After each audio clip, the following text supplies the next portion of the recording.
본격적으로 강의 앞서서 그러면 오늘 모신 저희 강사님 소개해 드리도록 하겠습니다. 김영준 실장님께서는 전남대 수의과대학을 졸업을 하셨고요. 또 서울대에서 야생동물의학 수의학 석사를 하시고 또 강원대에서 야생동물의학 박사를 수료하셨습니다. 국내에 야생동물 구조센터가 굉장히 여러 군데 있는데요. 뭐 충남, 뭐 순천 이렇게 그 야생동물 구조센터에서 그 야생동물의 구조 치료 등을 하셨고 또 생태 보건 활동 등 여러 가지 연구 활동을 정말 현장에서 오랫동안 해오셨습니다. 찐 전문가이십니다. 2014년부터 국립생태원에 재직을 하시면서 그 야생동물 의학 분야의 그런 저술 활동도 하시고 또 뭐 천연기념물 야생동물들도 있습니다. 그래서 이런 천연기념물 야생동물에 대한 그런 자문까지도 활발하게 하고 계시는데요. 대표적인 저서로 왜 야생동물이 유리창, 우리 고속도로변에 이렇게 유리창 충돌해서 많이들 폐사하고 있거든요, 조류가. 그래서 그런 야생조류와 유리창 충돌이라는 저서도 대표적으로 있으시고, 또 최근에는 제2의 자연이라는 그런 서적도 번역을 대표적으로 하셨습니다. 그럼 오늘의 전문가이신 국립생태원의 김영준 보건연구실장님 모시고 강의 시작하도록 하겠습니다. 큰 박수로 맞아주시기 바랍니다.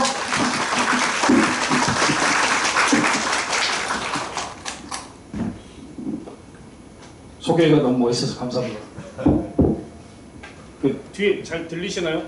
네. 마이크를 들고 하면 스트레스가 약간 있는데 괜찮으시죠? 네. 나 끌 거예요.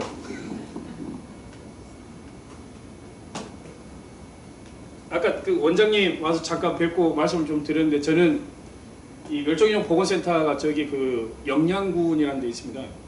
영양군이라고 하면은 보통은 양양을 많이 말씀하십니다. 저희는 경북에 있고요. 우리나라에서 이 지자체 단위 중에서 저희가 두 번째로 작습니다. 가장 작은 데에는 울릉군이 있습니다. 그래서 내륙에서는 저희가 아주 넘버 원을 하고 있고요. 인구는 15,000명대입니다. 굉장히 좀 시골인데 오늘 대도시에 불러주셔가지고 신호등도 보고 저희는 신호등이 없습니다. 굉장히 좋은 물도 좋고 산도 좋은 곳이라고 생각하시는데 물이 좋지 않습니다. 석회석도 많이 나고요. 물 바다로 하얗게 변하고 아주 그냥 살기 힘들어 죽겠습니다. 갑자기 강 팀장님께서 연락을 주셔가지고 강의 하나 하시오. 그래서 무슨 이야기입니까? 그때 원장님이 이렇게 요청하시더라고요. 아이 생과 함께 잘못 나갔네. 그 생각을 좀 했습니다. 안 나갔으면 이런 일이 없었을 텐데. 그래서 이제 팀장님과 이런저런 말씀을 나누다 그럼 무슨 이야기를 좀 할까요? 생과 함께 있었던 이야기를 할 수는 없는 노릇이고 뭐 늑구 잡을 때도 좀 재밌었던 게 전국에 있는 동물원 수의사들 현장 다 갔었거든요. 그날도. 근데 하필 그날 제가 갔습니다. 저희 직원들이 좀 현장에 나가 있어서 가서 밥이나 사줘야지 하고 갔는데 그날 잡았죠. 제가 가서 잡힌 겁니다.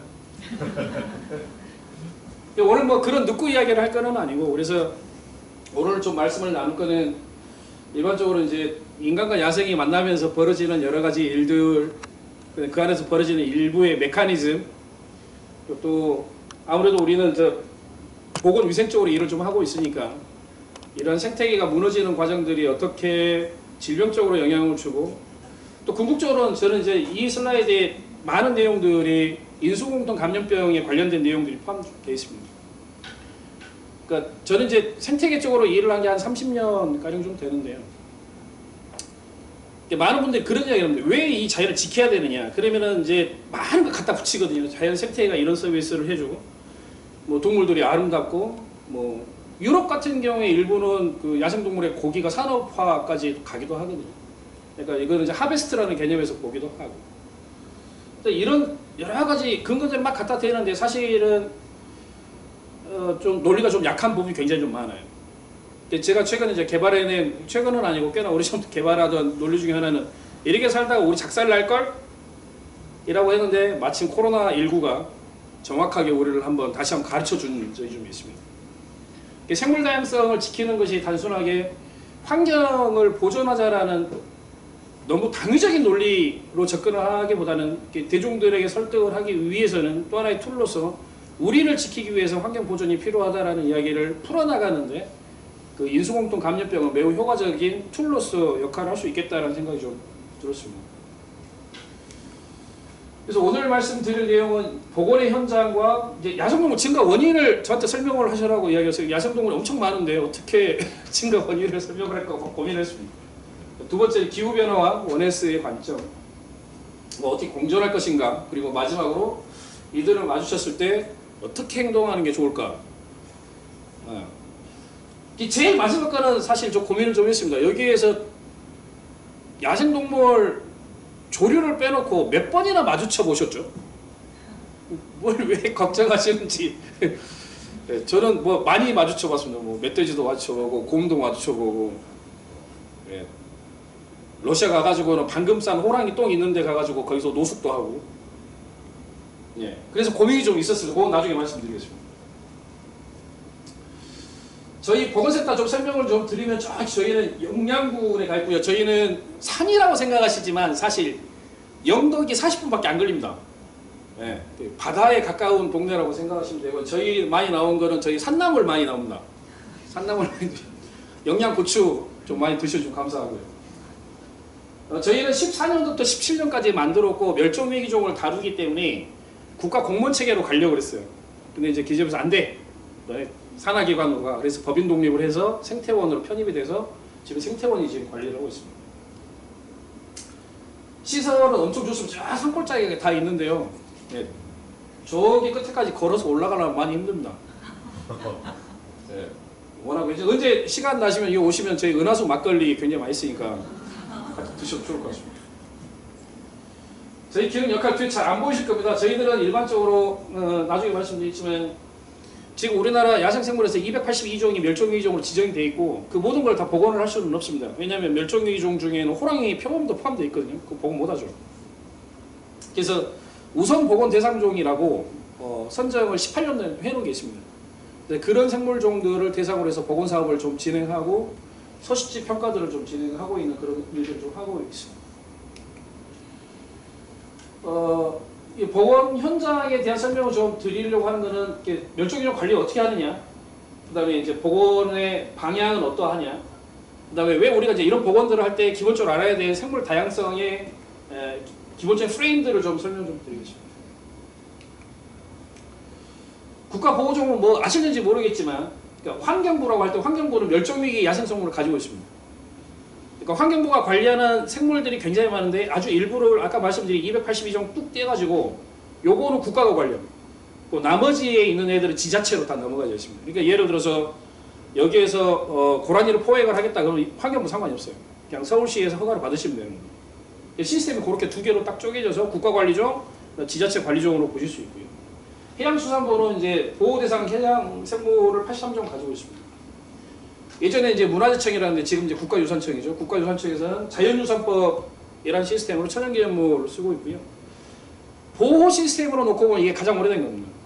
왜냐하면 물론 이제 지정 자체는 뭐 68년도 이때부터 시작을 하긴 하지만 저 천연기념물 제도라는 게 일제강점기 때 저희들이 들어온 거거든요. 시스템 자체가 굉장히 오래된 시스템이라고 생각하시면 되고요. 그 다음에 산림청에서는 희귀식물하고 특산식물 등을 가지고 있습니다.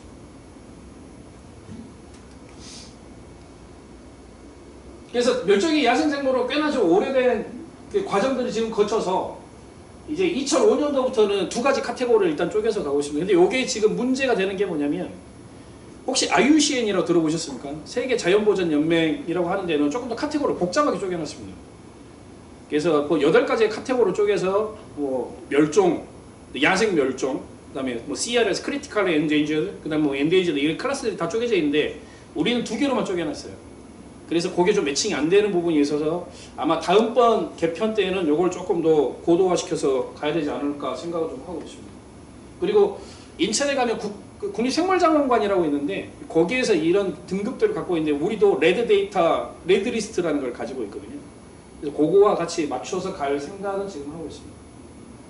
그래서 저희가 야생생물을 3차 개정이라는 거는 뭐냐면, 멸종위기종이라고 지정을 해놓다 하더라도 계속 멸종위기종이 아닙니다. 어떤 애는 멸종을 한 애들도 있을 테고 멸종위기에서 벗어난 애들도 있거든요. 그래서 5년마다 갱신을 합니다. 저희들이 계속 조사를 해서 얘는 빼도 돼, 얘는 안 좋아져서 더 올려야 돼, 뭐 이런 형태로 리스트업은 하고 있고. 지정연은 아까 말씀드린 대로 1급은 68종, 그 다음에 2급은 214종에서 282 정도를 좀 데리고 있고요. 뭐 이렇게 구성되어 있습니다. 뭐 이거 다 외우실 건 아니잖아요, 그죠? 시험 보실 것도 아니까. 잠깐 282 정도는 가지고 있다. 근데 얘가 5년마다 변한다까지만 아시면 됩니다.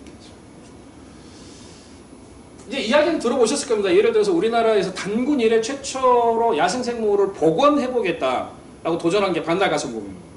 어저께도 저희 맥주 한잔 하다가 잠깐 그 이야기를 했는데, 이 반달가슴곰 복원 사업을 한 게 2000년도 정도부터거든요. 2002년도에 이제 조금 고도가 됐으니까요. 그럼 지금으로부터 보면은 한 25년 남짓 된 겁니다, 역사가. 근데 최근 들어서 인터넷 게시물 같은 거 보면은 어떤 놈이 반달가슴곰 복원하자 그랬냐, 그놈 잡아라. 일본에 사람이 많이 죽었잖아요. 23년도하고 25년도에 곰에 의한 피해로 굉장히 심해서 나 무서워 산 못 다니겠다.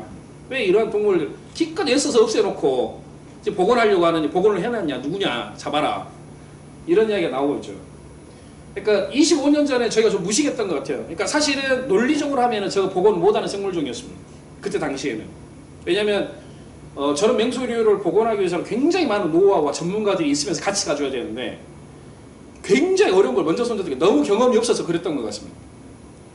근데 예를 들어서 2027년도에 이제 반달가슴곰 새로 복원을 하자라고 한다면 저는 복원 못한다고 생각하거든요. 사람들의 반발이 너무 심할 거라고 생각이 됩니다.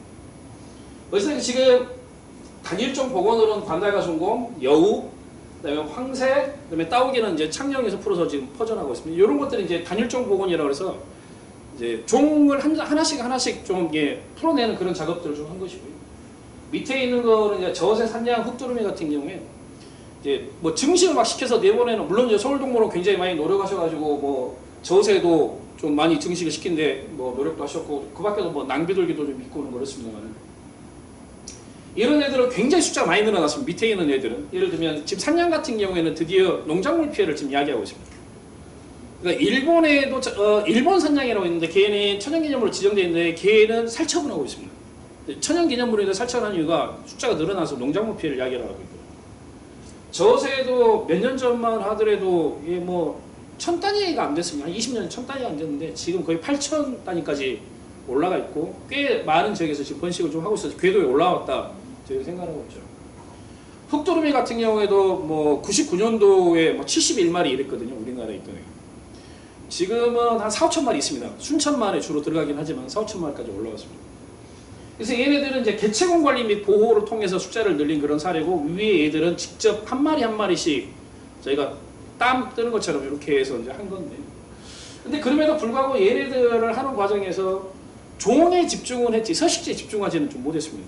물론 이제 반달가슴곰은 지리산에서 했기 때문에 조금 다르긴 하지만, 지금 현재 이제 기후부의 기조 자체는 이렇게 야생생물의 보호를 하고 보존을 하거나 복원 사업을 진행을 할 때는 이제는 생물종에 포커스를 맞추지 말고 생물종 플러스 서식지 가자. 서식지 베이스로 이제 통합하는 그런 시스템으로 지금 진행을 하기 위해서 전략을 좀 모색을 하고 있다라고 아시면 될 것 같습니다. 그러니까 예전에는 그냥 한 마리 한 종 했다라면 이제는 다 어우르는 방법들을 고민해보자로 가고 있습니다.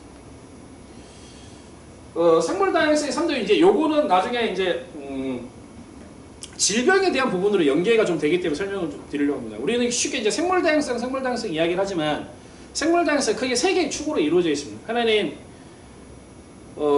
여기 지금 몇 분이나 계실까요? 다 한 50분 계신다고 하자고요. 50분 계시는데 다 친척이에요. 다 이씨야. 예. 유전 다양성이 없잖아요. 예. 다 저 삼촌의 딸내미 뭐 이런 관계면 복잡하다는 거죠. 그러니까 생물종이 영속적으로 지속을 하기 위해서는 물론 이제 돌연변이라는 그런 기회적 요소도 분명히 존재를 하긴 해야 되지만, 생물 다양성이 이렇게 유전적 다양성이 유지가 돼야지만 외부 환경에 계속 적응할 수 있는 기회를 얻어낼 수가 있습니다. 이게 진화의 모티브가 될 수 있는 것이죠. 그래서 유전적 다양성이 일단 필요하고요. 그다음에 두 번째로 여기는 지금 몇 종이 있죠? 여기는 호모사피엔스 한 종, 물론 이제 마이크로 오가니즘으로 들어가면 굉장히 복잡하겠지만 척추 동물로서는 여기는 호모사피엔스 한 종이 있습니다. 이렇게 돼서는 그 생태계 구성이 굉장히 좀 어려워집니다. 그래서 종의 다양성들이 있어야 되겠죠. 그래서 이제 저희들이 멸종위기종 보호센터가 하는 일들은 그 조형의 다양성이 안전해지도록 그 멸종위기에 처해져 있는 동물들을 돕는 역할들을 하고 있습니다. 근데 문제는 얘네들을 아무리 늘리려고 하더라도 얘네들이 각자 자기 성격들이 있어요. 자기들이 살고 싶어 하는 데들이 있습니다. 혹시 우리나라 서해안이 어느 정도의 생태적 역할을 하고 있는지 알고 계십니까? 사람들이 서해안 가면은 그쵸, 낙지 맛있죠. 조개 먹고. 예. 그런 것만 생각하시는데 자연 생태계로 놓고 보면 이게 세계 뭐 3대 4대급 갯벌입니다.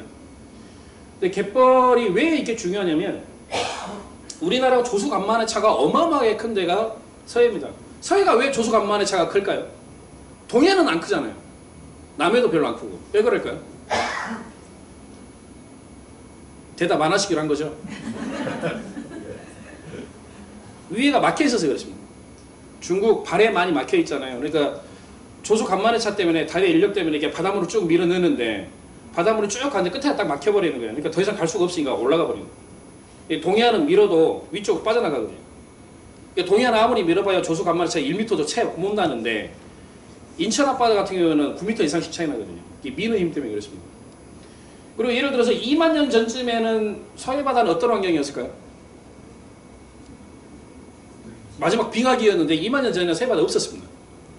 저 밑에 그 필리핀, 인도네시아 이쪽 내려가면 과거에 거기가 순다랜드라는 어마어마하게 넓은 땅이 있었습니다. 필리핀 이런 데 가면 수심이 거기도 50m, 60m 안 돼요. 그러니까 거기가 물이 50m, 60m만 쭉 빠져버리면 거의 다 육지로 바뀝니다. 그게 우리나라 서해안이었죠.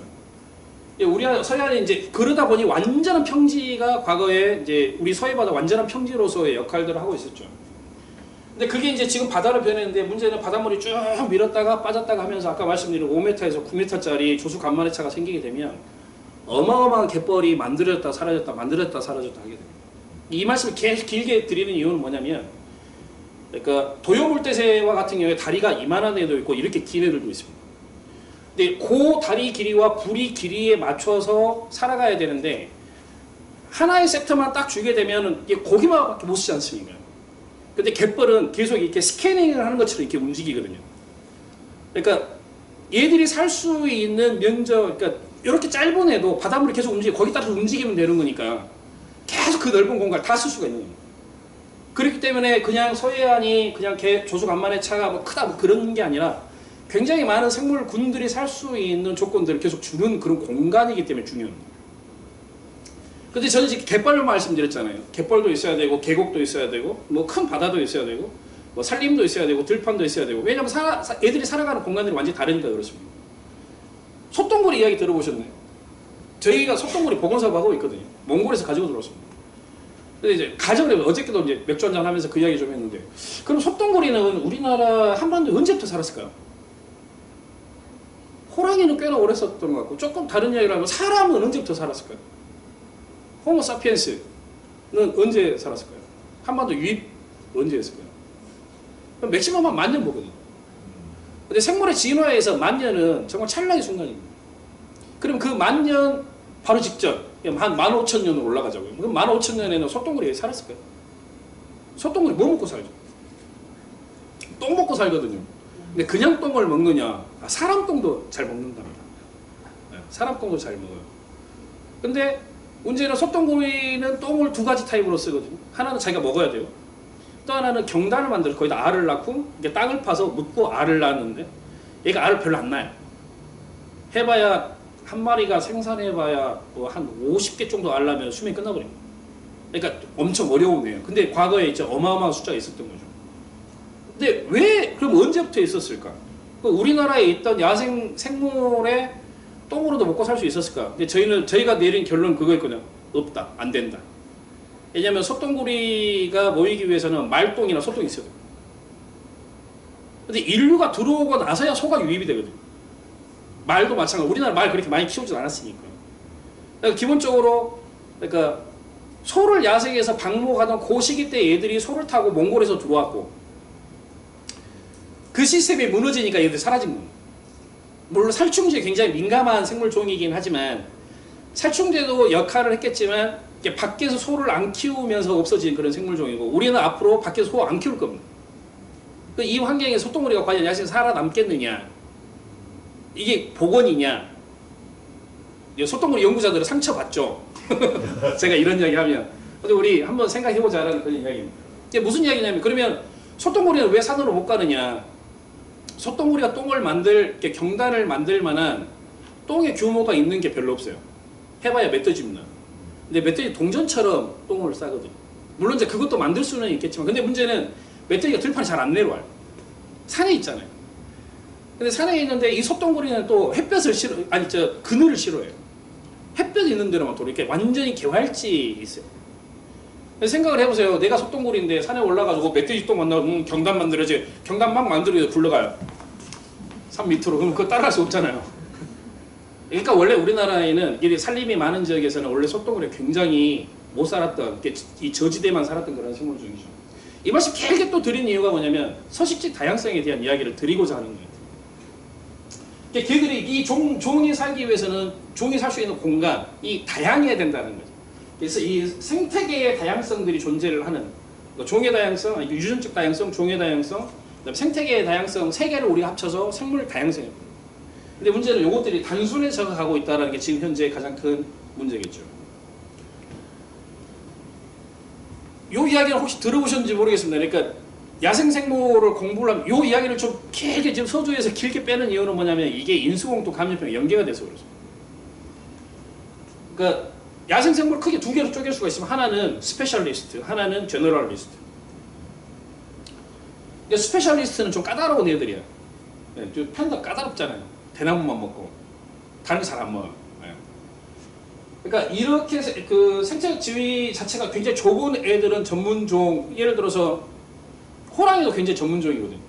호랑이는 굉장히 넓은 영토를 요구를 하고 있고, 그 영토, 예를 들면 소똥구리도 굉장히 전문종이 될 수밖에 없겠죠.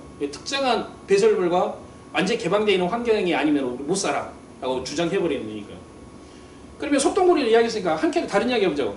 여성분들이 엄청 싫어하는 생물이 하나 있죠. 그쵸, 바퀴벌레. 바퀴벌레 없는데 어디가 있습니까? 얘네는 제너럴리스트. 제너럴리스트의 성격들이 좀 있습니다. 그래서 요걸 좀 기준으로 해서 보존에 영향을 주거나 또는 인수공통 감염병에 영향을 주는 과정들이 요거하고 다 연계가 되기 때문에 말씀을 드립니다. 아까 말씀드렸는데 일부 야생동물이 제 일부자를 붙였습니다. 그 이유가 뭐냐면 모든 야생동물이 다 증가하진 않아요.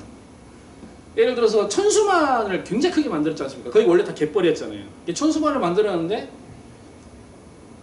전체 동물 수는 감소했었을까요? 늘어났을까요? 엄청 늘어났었습니다. 한동안 가창오리가 거의 있었거든요. 가창오리 군집 당시만 해도 한 번 오면 50만 마리씩 왔습니다. 그러니까 오리도 종류가 엄청 다양한데 오리도 우리나라에 종류가 한 거의 30종 가까이 됐거든요. 근데 각자가 쓰는 방법들이, 물을 쓰는 방법들이 달라요. 어떤 애들은 그냥 물의 표면을 쓰는 애들이 있고요. 어떤 애들은 잠수를 해서 깊숙이 들어가는 애들이 있고, 뭐 비오리, 한강에 비오리 꽤 많은데 걔네들은 들어가서 부리로 물고기를 직접 사냥하는 애들도 있습니다. 근데 그들 중에서 일부 야생동물은 증가를 하는데 아까 말씀드린 것처럼 전문종은 교란을 받으면 박살납니다. 잘 못 살아요. 근데 일반종은 언제나 환경을 잘 사용을 하고 있죠. 이 전문종은 왜 이제 지표종이라고 하냐면 여기가 얼마나 건강한가를 측정해 볼 수 있는 리트머스 시험지로서 역할을 하기 때문에, 왜냐면 영향을 잘 받는 애예요. 근데 이제 일반종의 경우에는 일반적으로 그 관리 대상이 우점종이 돼버립니다. 얘들이 예를 들어 바퀴벌레가 엄청 많이 살면 다른 생물종, 다른 곤충도 살기 어려워져요. 바퀴벌레만 살게 됩니다. 그래서 얘들 관리 대상이죠. 그래서 저 에프킬라 뿌려야 되고, 뭐 세콤 불러야 되고, 뭐 이런 일들이 발생하였죠. 그럼 이런 두 종들 중에서 크게 나눴을 때 두 종들 어떤 종이 교란된 환경에 잘 서식할까에 대한 고민이 좀 많죠. 시궁쥐 아십니까? 시궁쥐도 싫어하시죠? 혹시 좋아하세요? 네. 사실 우리가 실험용으로 사용할 렛이 다 시궁쥐가 있잖아요. 학명으로 라투스 노르베지쿠스라는 입니다. 이 종명이 노르베지쿠스라고 이름을, 노르웨이 좀 비슷하게 되잖아요. 그래서 영국에서 학명을 붙일 때 노르웨이 얘 새끼들이 가지고 돌았어 라고 생각을 했어요. 이게 유전자 흐름을 쭉 타고 들어가니까 이 원산지가 몽골입니다. 몽골인데 인간을 타고 번졌어요. 그래서 아마 몽골 쪽에서 우리도 들어올 때 쥐를 갖고 들어왔을 거라고 생각이 듭니다. 얘네들은 그러면 야생에 들어가면 얼마나 있을까요? 그러니까 여기는 많죠. 요즘 서울시 지금 쥐 때문에 작년에 시끄러워가지고 자연환경과 좀 힘들어하시는 것 같던데. 청계산 안쪽으로 들어가면 시궁지가 얼마나 있을까요? 거의 존재하지 않습니다. 있어도 잠시 나온 애들 뿐이고요. 거의 대부분 인가 주변 다 붙게 돼 있습니다. 얘네들은. 그래서 멀리 못 나갑니다. 그러니까 좀 안정되어 있는 환경으로는 얘들이 침투를 잘 못하고 교란되어 있는 환경에만 잘 있는 걸 확인하실 수 있겠죠. 그래서 이 두 종에 대한 특성들을 좀 보게 되면 뭐 쉽습니다. 먹이벌이나 식이습사는 일반적으로 아무거나 먹어요. 없으면 쓰레기 먹습니다. 뭐 여우도 마찬가지예요. 여우도 영국 가보시면 여우 뭐 도심지 한복판에서 쓰레기통 뒤지고 있으니까요. 근데 전문종 경우에는 아까도 말씀드린 대로 뭐 판다나 아니면 코알라 이런 애들, 소똥구리도 마찬가지 이런 애들 포함되겠죠. 요구 조건은 교란돼도 얘네들 어느 정도 버팁니다. 일반 종들은. 근데 전문종은 특히나 뭐 예를 들어서 뭐 최상위 포식자들의 경우에는 굉장히 영향을 좀 많이 받죠. 서울의 수달이 지금 계속 늘어나고 있죠. 왜 늘어나? 그러니까 서울의 수달이 늘어난 게 한 10년 전부터 될 거예요. 저희들이 뭐 홍제천에서도 목격담이 있고 사진들이 다 나와서. 근데 그 전에는 언제까지 있었을까요? 그 전에 수달이 언제까지 확인됐었을까요? 올림픽 정도 됩니다. 강변북로하고 올림픽대로를 만들면서 그 강의 양쪽을 잘라버렸잖아요. 우리는 수달을 무조건 강에만 산다고 생각 아니 좌우로 움직입니다. 로드킬로 많이 죽었어요. 그리고 우리가 강변을 다 발라버렸잖아요. 이제 그러면서 얘네들이 굴을 파거나 또 얘네들은 깊은 물에서 사냥을 못합니다. 얕은 물이 있어야 돼요. 이런 것들이 다 살아남아야 돼. 다 깨버렸죠. 한켠에서는 죽이고 차에 깔아서 계속 죽이고 한켠에서는 굴을 만들 수 있는 환경을 다 없애버렸고 그때 다 콘크리트로 발라버렸으니까요. 그죠? 지천 다 말려버렸고 그 다음에 저기 뭡니까 그 복개 다 해버렸죠. 도로 만든다고. 그러니까 이렇게 하면서 얘네들의 서식 환경이 극단적으로 사라졌죠. 근데 지금 이제 저희들이 뭔가 좀 해보겠다고 조금씩 움직이고 예를 들어 하천변에 뭔가 블럭을 세운다든지 식생 블럭이나 이런 것들을 좀 세우면서 식생들이 같이 자랄 수 있는 환경을 만들어주니 애들이 슬슬 들어오기 시작한 겁니다. 그러니까 까다롭지는 않지만 얘네들도 요구하는 조건들이 있다라는 것들이 이제 전문종에 해당하겠죠. 그 다음에 이제 회복 탄력성에 관련된 이야기입니다. 바퀴벌레 에프켈라 훅 뿌리면 어떻게 되나요? 다 죽어요. 그러니까 개체군이 이렇게 있다가 뭔가 액션을 받으면 훅 줄어들거든요. 근데 조금만 있으면 갑자기 훅 올라갑니다. 얘네들의 개체군의 변동폭은 굉장히 크게 움직입니다. 기회만 있으면 언제든지 늘어날 수 있는 힘들을 얘네들은 가지고 있고 그래서 교란되어 있는 환경에 굉장히 잘 활용하는 그런 특성들을 가지고 있죠. 근데 전문적으로 그러지를 못해요. 영양 한번 이렇게 유지가 되고 영양 한번 받으면 내려가가지고 못 올라가요. 왜냐하면 성성숙도 그 나중에 설명드리겠지만 그런 특성들이 있는 생물 종들입니다.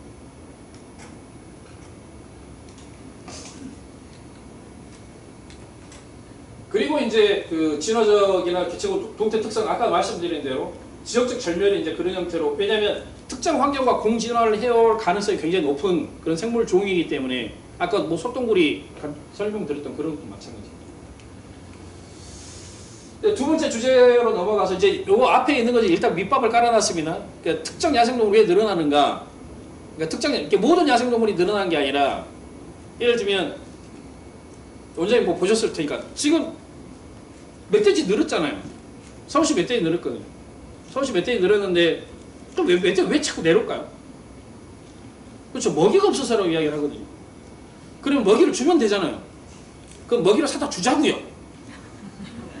올해 1억 원어치 사다 줬어요. 그래 많아요? 여러분들 서울 시민들이 1억 원어치 사다 줬는데 내년에 안 내려올까요? 그래 좋아요. 내년까지 안 내려온다 하죠. 그 다음에 안 내려올까요? 또 내려올 거죠. 그럼 이번에는 1억 원만 줘야 될까요? 또 이렇게 그거 사고 가는 거잖아요. 그게 답일까요? 그럼 왜 내려온가 이렇게 물어봐야 되는데 사실 저희들이 볼 때는 수용 한계에 도달한 겁니다. 이게 얘네들이 막 복잡하게 살 수가 없어요. 자기들의 먹이 환경을 따라가야 되기 때문에 먹이 제한 요소를 받습니다. 그래서 그 환경에 딱 도달을 했기 때문에 얘네들이 내려오는데 얘네들은 그럼 이런 그 수용 한계에 도달을 할 수 있는 특성이 있는 거죠. 일단 얘네들을 죽일 수 있는 애들도 없잖아요. 멧돼지를 누가 죽여요? 멧돼지 보면 도망가셔야 되잖아요. 그죠? 그래서 새끼도 많이 나요. 그리고 이 그룹이 안정화되어 있어요. 왜냐하면 모계사회거든요. 엄마가 잘 키워요. 그리고 장년도 새끼가 엄마 곁을 안 떠나요. 남아서 새끼들 또 돌봐줘요. 이게 이런 안정된 시스템을 갖고 있으니까 조건만 맞으면 훅 늘어납니다. 그리고 일부 일처제도 아니고, 그러니까 순놈 따라다니거든요. 순놈 따라다니다가 이제 그 무리에 들어와서 임신 가능한 애들은 다 임신시켜놓고 가버리죠. 그 물리적으로 1년만 지나도 임신을 할 수는 있으니까 얘네들이. 보통 이제 2살 넘어가야 임신을 하긴 하지만 새끼도 많이 낳을 테고, 그 다음에 잡식이잖아요. 못 먹는 게 없으니까. 그러니까 얘네들은 이런 교란된 환경에서 순식간에 늘어날 수 있는 환경이 된 거예요. 시간만 조금 지나면. 그렇게 돼서 얘들이 나오는데 우리 먹이 부족한 애면 더 줘. 그럼 새끼 더 낳아. 그러니까 문제를 계속 키우는 거죠. 결국은 이제 그래서 이런 그 일반종들은 이제 죽이죠. 근데 문제는 이런 수렵종들은 걱정은 안 하는데 너구리 어떻게 하실 거예요? 너구리 엄청 늘어났죠. 너구리가 어떻게 사는지를 아셔야 되거든요. 너구리는 일부 일처입니다. 그러니까 평생 동안 같이 살아요. 저희보다 낫죠. 근데 새끼를 또 엄청 낳아요. 새끼를 9마리, 10마리까지 낳아요. 그리고 얘네들은 아무것도 다 먹어요. 혹시 은행 그 과육 드세요? 너구리 그거 다 먹어요. 너구리는 그 분장이라는 걸 만들거든요. 자기 그 똥자리를 따로 만드는데 그 똥자리를 옆에 있는 애들하고 같이 쓰기도 하거든요. 근데 강동, 고덕인가? 강동 쪽에도 습지가 좀 있어가지고 제가 거기 예전에 조사를 했는데 가을에 이만큼 은행 씨가 그 새끼 은행만 먹었어. 그러니까 과육은 지금 없어진 거예요. 이거 채로 쳐가지고 갖고 가면 그 루아 커피 되는 거죠. 못 먹는 게 없다라는 이야기입니다. 그러니까 우리가 독성이 있다고 생각하는 것들까지도 얘들 다 먹을 수 있는 애 다 먹기 때문에 이게 환경을 굉장히 적극적으로 잘 사용하고 있는 그런 생물종인 거죠. 그런 애들은 늘어납니다.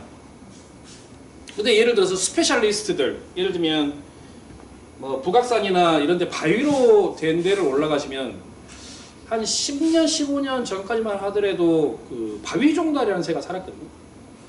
지금 못 삽니다. 왜 못 살까요? 바위는 그대로 있습니다. 누가 바위를 갖고 가진 않았어요. 바위 그대로 있는데 왜 없어졌을까요? 사람들이 거기까지 고양이 먹이를 줍니다.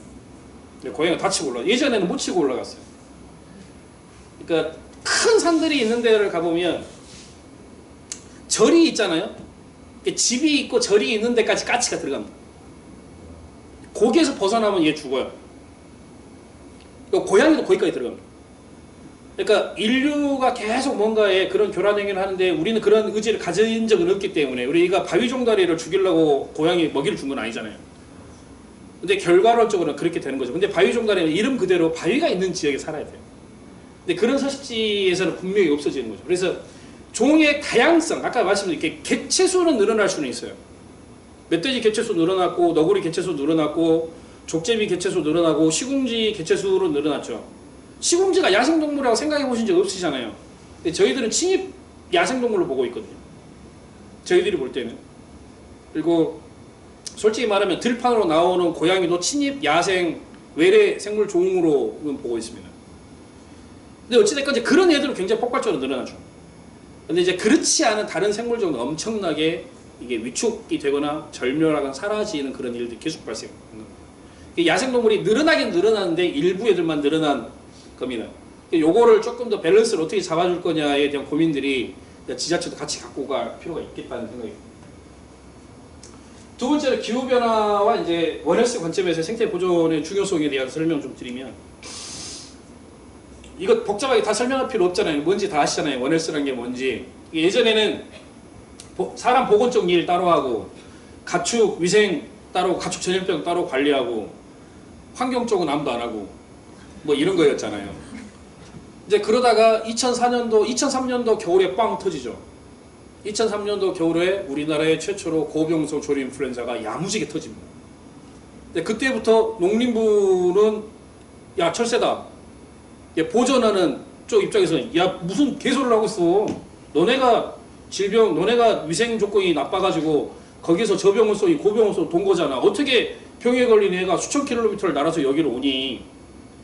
그래서 굉장히 많이 싸웠는데 문제는 환경부 쪽에서는 싸울 수 있는 카운터 파트너가 없었어요. 왜냐하면 환경부 안에 질병을 다루는 단위가 없었기 때문에. 아시잖아요. 사무관들이 뭘 하겠어요.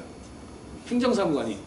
그러니까 그렇게 쭉 흘러나가다가 드디어 한 2007년도, 2006년도 되면서 이제 사무관 하나 뽑고 특채 뽑고 이제 요런 형태로 사무관 뽑고 그다음에 7급 하나 뽑고 막 이런 형태로 대응을 하다가 이제 환경과학원 그 국립환경과학원에서 그러면 질병을 좀 다뤄보겠소라고 해서 조금씩 했지만 여전히 농림축산검역본부에서는 너네는 전문 진단기관 아니야 하고 무시하고 가고 뭐 이제 그렇게 되면서 이제 역설적으로 생태 연구가 엄청 진행이 됐습니다.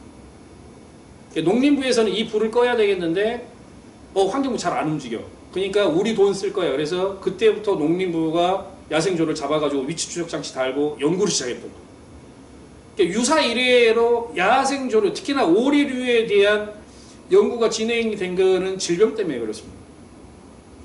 자, 그렇게 되다가 그러면은 요게 이제 우리나라도 문제가 되니까 왜냐면 2003년도, 2004년도 겨울에 터졌을 때 아무나 막 들어가고 다 살처분하고 방역 시스템도 없었거든요.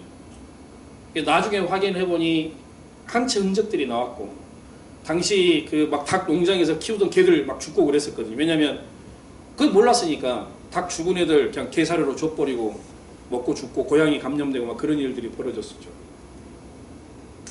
어찌됐건 이제 그러다가 이제 환경 쪽 파트너에서도 이제 야생동 질병 좀 봐야 되겠다라고 해서 이제 구성을 하긴 했지만 오늘도 이제 이거는 개념적으로는 이렇게 가야 된다고 말하지만 사실 우리 내부를 들여다보면 굉장히 많이 절름절름해요. 그러니까 심지어 야생동물 질병을 담당하고 있는 야생동물 질병관리원 안에서도 질병에 대해서 포커스를 하고 있지 질병과 그 종 또는 그 종들이 살고 있는 서식지를 아우르는 코워크가 그렇게 많이 되진 않아요. 그건 조금 더 좀 말씀드리겠습니다. 그래서 이 복잡한 상호작용이 발생하더라. 그래서 요걸 이해하지 않으면 보다 큰 문제가 올 거기 때문에 준비하자라는 이야기인 거죠.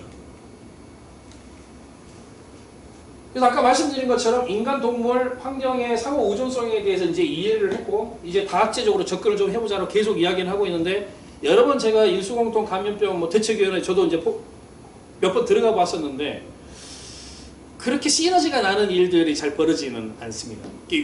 개념은 아는데 현장에서는 그런 과제를 발굴하기 너무 어려워서 좀 진행이 좀 안 되는 게 있습니다. 어찌됐건 원에스의 최종 골은 그러니까 예방하자. 우리 당해보니 너무 골치 아프니까 예방하고 지속 가능하게 관리할 수 있도록 시스템 짜자라는 게 이제 원에스의 개념이겠죠.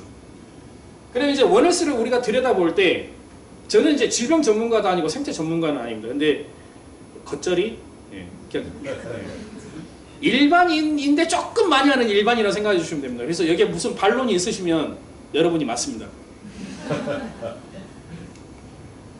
그래서 질병과 생태계에 대한 상식 몇 가지 좀 말씀을 드려보면 저희는 이제 아까 슬라이드에서 말씀드렸지만 인간과 동물과 환경 이렇게 연결을 지었잖아요. 전혀 이물감이 없었죠. 그쵸? 근데 제가 지금 이야기하고자 하는 건 인간과 동물과 환경이라고 이야기했을 때 이게 이물감이 있어야 됩니다. 원래는. 예를 들면 인간과 비인간 동물 그 다음에 환경이라면 이해가 안 가요. 근데 인간은 이미 동물이거든요. 근데 우리는 동물 안 척하고 살아요. 제가 야생동물 구조센터에서 꽤 오랫동안 일을 했는데 거기에 여러분들이 오시거든요. 고위 대작들도 오십니다. 그러면 얘들한테 이렇게 상처 치료를 하면서 후시딘 발라줘요. 마데카솔을 복합 마데카솔을 쓰셔야 됩니다. 그냥 마데카솔을 쓰시면은 항생 효과가 없습니다. 복합자 들어가는 거 쓰셔야 됩니다. 이게 발라주면 그분이 그 말씀하세요. 아니, 동물들한테도 사람 연고를 씁니까? 그럼 제가 그러죠. 당신 식물이요? 우리는 이 동물한테 쓰는 게 아니라 이 동물 안에 있는 미생물한테 쓰는 거잖아요. 그래서 항생제가 얘한테 도움 주는 오히려 상처 치유를 방해해요. 항생이 엄밀히 말하면. 근데 미생물을 죽이는 이익이 더 크기 때문에 저희가 그 감소가 가는 거잖아요. 그러니까 은연히 보면 우리는 동물이 아닌 척하고 살아요. 또 동물이거든요. 여기는 지금 20만 년으로 표기했지만 최근 학설에 따르면 한 30만 년 됐습니다. 그러니까 동아프리카에 인류가 살다가 인류 10,000마리도 안 됐거든요. 10만 년 전쯤에 환경 변화 확 생기면서 탈출을 한번 했다가 다 죽어요. 물론 그때 당시에 뭐 호모 사피엔스만 존재를 했던 건 아닙니다. 그러니까 호모 속에서 가장 오랫동안 버텼던 생물종은 호모 에렉투스입니다. 그 호모 에렉투스 잘 모르시니까 저 베이징 원인 얘기 들어보셨죠? 혹시 전곡리 선사 유적지 가보셨습니까? 연천에 가보셨죠? 거기 우리 손조들이 거기 살았잖아요. 네, 착각이십니다. 거기서 나왔던 아슈리아 돌도끼는 한 65만 년 됩니다. 65만 년 전에는 호모 사피엔스가 존재하지 않았어요. 호모 에렉투스가 한반도에 정 살았었습니다. 어쨌든 우리는 이제 이런 과정을 물리적으로 완전히 따라온 건 아니고 이렇게 완전히 나무처럼 방사상으로 갔다가 지금 현재는 호모 사피엔스 한쪽만 지구상에 존재하고 나머지 호모 속은 다 죽었죠. 가장 최근까지 같이 살았던 애가 호모 네안데르탈렌시스. 걔 같이 살다가 걔는 아마 인류 때문에 멸망하지 않았나라는 그런 이야기가 있고 우리 바로 앞에는 호모 하이델베르겐시스 뭐 그런 애들도 있고요. 굉장히 많은 호모 속이 존재를 했었는데 그 30만 년 동안 결국은 우리만 살아남은 생물 종일 뿐이에요. 굉장히 외로운 생물 종이긴 하죠. 우리 속에 우리 단일 종만 남아있다는 건 좀 외롭긴 합니다. 근데 이거를 기억하자고요. 왜냐하면 왜 이걸 기억하자고 하냐면 제가 사는 아까 보셨잖아요. 굉장히 산골이거든요. 저 이제 더덕해려고 골짜기 이렇게 쭉 들어가요. 근데 길이 하나도 없어요. 길이 없어서 그 조금만 딱 들어가 보면 화전민터가 바로 나와요. 그럼 저는 이제 무슨 생각이냐? 그러면 1960년대도 여기 사람이 살았던 데네. 정말 어렵게 살았겠네. 막 돌 쌓아서 집터 것들이 있으니까요. 그때 무슨 생각을 해봤냐면 조선 후기 때 살던 사람들의 삶과 1960년대 여기 화전민에서 살던 사람들의 삶은 뭐가 바뀌었을까요? 나일론 옷을 좀 입었을 것 같고요. 근데 기본적인 연료를 뭘 썼을까요? 화목 썼을 겁니다. 그러니까 조선 말기에도 화목을 썼을 테고 60년대, 70년대 요 안에 살던 사람들도 나무 뗐을 겁니다. 연탄 못 들어왔습니다. 기름 겨우 썼을 테고 기름도 비쌌겠죠. 공급도 안 됐을 테고. 그러니까 우리가 지금은 AI며 뭐며 막 어마어마한 세대로 지금 가고는 있지만 여기서 삐끗 뒤로 돌아서서 지금 예를 들어 2030년, 30년이라고 하자고요. 30년이라고 한다면 1970년 되면 불과 60년 전으로만 가도 우리의 삶은 그렇게 과거와 큰 차이가 없었던 그런 삶을 살았었습니다. 우리 몸도 마찬가지라는 거거든요. 우리 몸이 가지고 있는 면역체계 또한 이 엄청나게 빠른 시대와 동일하게 면역체계가 바뀌고 있는 게 아니에요. 30만 년 동안 갖고 있었던 게 이 환경과 미생물과 싸워온 면역체계의 시스템들 그대로 갖고 있다는 걸 전제로 해야 된다는 거예요. 그래야만 인수공통 감염병을 그때서야 저희는 이해할 수가 있거든요. 아까 제가 일반적으로 전문종을 말씀드렸잖아요. 이건 이제 번식 전략에서 좀 말씀을 드려보면 생물종을 크게 번식 전략에 두 개로 나눕니다. 하나는 R 셀렉션 하는 애들이 있고 하나는 K 셀렉션 하는 애들이 있습니다. 제가 만든 게 아니라서 한국어로는 말을 못해요. R 선택, K 선택까지 가보겠습니다. 이 R 선택하는 애들은 아까 말씀드린 일반종에 가까운 애들이에요. 그래서 얘네들은 불안정한 환경에서 살 수도 있고 번식을 그러니까 저 R자가 리프로덕션에서 옵니다. 번식을 최대화하는 시스템. 무조건 낳고 보는 거예요. 책임 안 져. 낳고 도망가는 거예요. 무조건. 바퀴벌레 그렇잖아요. 이런 애들 부양도 필요 없고 그 다음에 자손의 크기가 통상적으로 작죠. 아예 작으니까요. 성성수건 매우 빠르게 도달을 하고 막 늘어요. 초파리들 그렇잖아요. 근데 K 셀렉션, 저 K자는 캐링 캐파시티에서 왔을 겁니다. 그 독일어에서 왔을 겁니다. 캐링 캐파시티는 수용 한계라는 겁니다. 수용 한계에 딱 도달을 하게 되면 얘네들은 더 이상 못 늘어요. 거기에 또 지속해서 가야 되죠. 그래서 얘네들은 예측 가능한 환경에서 살아가는 전문종들이에요. 그리고 자손수가 매우 적어요. 그러니까 해봐야 뭐 3년에 1마리, 2마리 뭐 이렇게 나는 그런 애들인 거죠. 그래서 공이 많이 들고요. 성숙이 잘 안 돼요. 빨리 독립을 해서 나가야 되는데 집에 가면은 독립하는 아새끼들 많잖아요. 빨리빨리 내보내야 되는데 안 나가죠. 배워야 될 게. 그러니까 에너지 이렇게 부모로서 에너지 소비가 너무 많은 거예요. 그 다음에 어린 동물의 체구들이 상대적으로 천천히 자라지만 굉장히 커질 때까지 데리고 있어야 된다는 한계를 갖고 있습니다.